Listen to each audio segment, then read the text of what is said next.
The time is just gone 8:24 as we continue and taking a look at crime in South Africa. Now, the latest crime stats we are talking about is home burglary.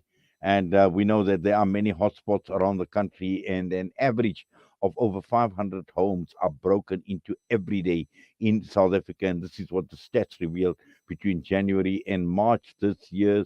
Now, this is just one of the crime statistics that have been released by the Minister of Police. And just this morning, as I got into the studio, I had a look at my local suburb and looking at the group. And last night, one of the homes in my suburb was actually broken into. And this is uh, a trend that is worrying, and it is quite serious. And this is the reason why we are talking with specialist investigator into serious violent and serious economic crimes. We are talking with Mike Bolhuis. Mike, good morning to you and welcome to the show.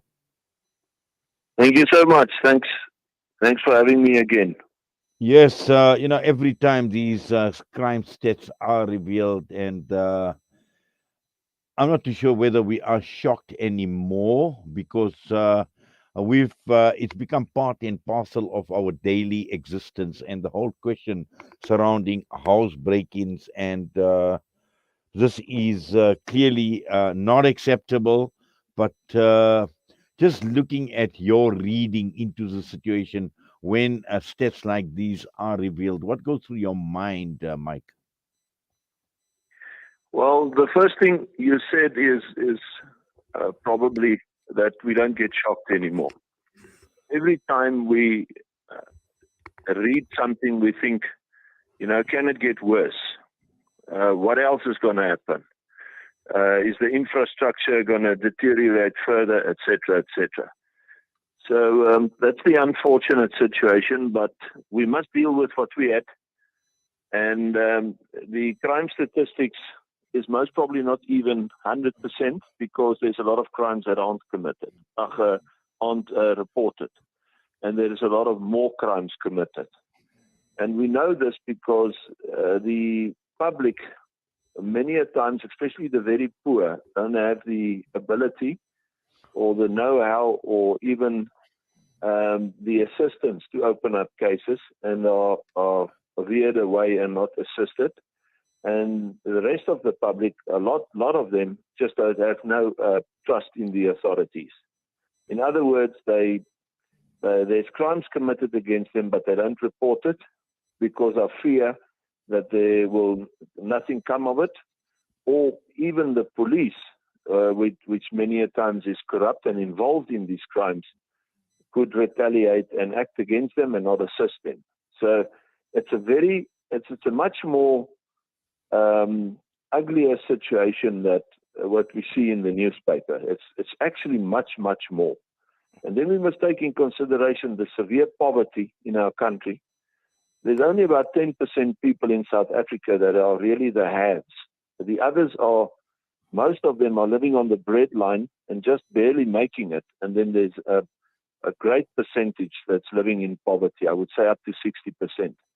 And that is the creator of most of the petty crimes, because if you're that hungry and you're that poor, you're going to steal your neighbor's chicken, and you're going to do the petty and the small crimes. And this is where housebreaking and robberies, the smaller cases without violence, are escalating so much. It's the stealing of the cell phone, the stealing of the handbag, the breaking of the car window and taking what's on or in the boot or on the car seat, running into the house, grabbing a laptop, stuff like that. And those crimes are, unfortunately, mostly not even mentioned. I'm sure that if all the crimes that are committed, any crime committed, mentioned, we would have had much higher numbers. Well, definitely, Mike. And also, I think when one looks at these crimes and looking and unpacking, poverty is one issue, but also looking at, you mentioned infrastructure, and we have a serious problem with infrastructure. We have this problem with load shedding. We have the problem where suburbs are in total darkness. and this makes it fertile ground for criminals to come and operate within the suburbs or the areas. So, the discussion me and you have is so depressing actually because I mentioned poverty, but you're right. The infrastructure in South Africa can also be of assistance when it collapses to the criminal, and the criminal will take advantage of that, as you've said. But what bothers me is that all kinds of infrastructures are collapsing, and that puts the public in a mindset of I can commit crime and I can get away with it, or I actually have to commit crime to survive. So how do you deal with that when you have ignorance, a lot of ignorance, where you have a lot of people in our country that actually don't really realize what is the consequences of crime and that crime begets crime. In other words, if a person commits crime and he can get away with it, another person sees it and will join, not might join, will join. And if a housebreaking happens in your area and it's not dealt with on a zero tolerance basis, the second house will be robbed, and then the third, and then that whole community will be robbed, because crime begets crime, and people that see or hear of successful crimes being committed will enter and also commit those crimes. And then it goes to a higher level. That goes to cash in transits. That goes to hits. We see how hits has escalated, where people are being killed. People are killed for money, either to get money or information. If you have got too much information, or the information that they have is not to their advantage or a problem to them, you will be killed. So those are the two main factors. And then all other and enormous crimes that we're dealing with on a daily basis that is escalating, like kidnappings, hijackings, aggravated assaults, farm murders, you name it. It all escalates because crime begets crime, and due to the infrastructure situations we've explained, which assist them, as well as the poverty situation, as well as the main mindset fact that I can commit this crime and I can get away with it. There is no real justice. There is no fear towards the police. The police aren't feared and respected. The judicial system is slow. It has actually failed. And if I get caught, I pay a small bail, I get released and I disappear and I'm never found. All those factors plays a very serious role in the mindset of the people today that considers to commit crime and then do it, because all these factors that I've just mentioned is to their advantage rather than being a deterrent. Yes, and just finally, Mike, all of this at a cost to communities. And we've seen a lot of communities investing in a lot more at a huge financial cost, whether we're talking about sealing off the suburb, gating, investing in technology, cameras, lighting, whatever it is. And at the end of the day, this is the responsibility, a constitutional right of every citizen in this country to be protected by the government, which is not being done, and all of this adding to the financial burden that many communities are experiencing at this point in time in trying to protect themselves, their properties, and also generally their areas. Yeah. Uh, we're talking about the haves, those that have money and that are financially strong can do this and should do this. But as you've said, it should not actually be like that. The government and the authorities is supposed to protect and serve everybody in South Africa. But now we must consider that, as I've said, how many poor people cannot afford this.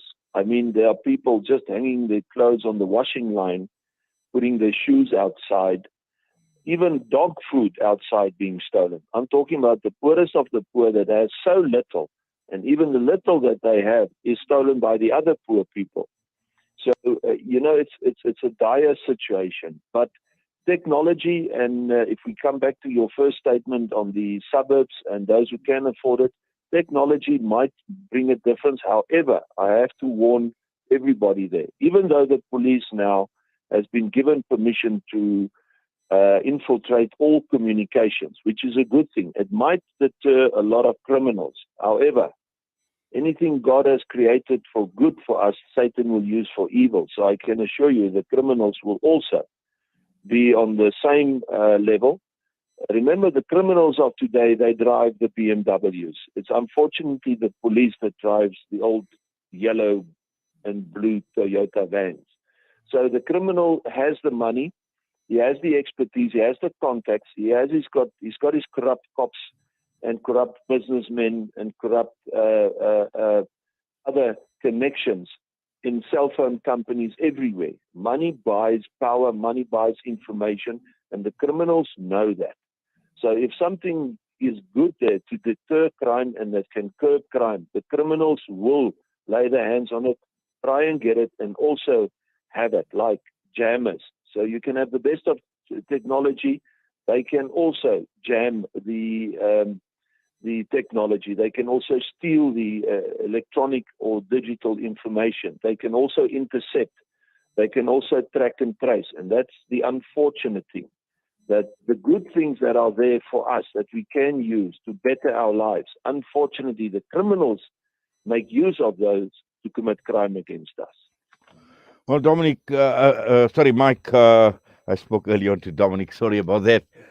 Thank you very much for that. And we do appreciate, as always, you taking time out and talking to us here on Salam Media. All the best to you, sir, and please stay safe. Same to you guys. We pray for each other and God bless you all. Mike Bolhuis with us this morning, a specialist investigator into serious violence, serious economic crimes.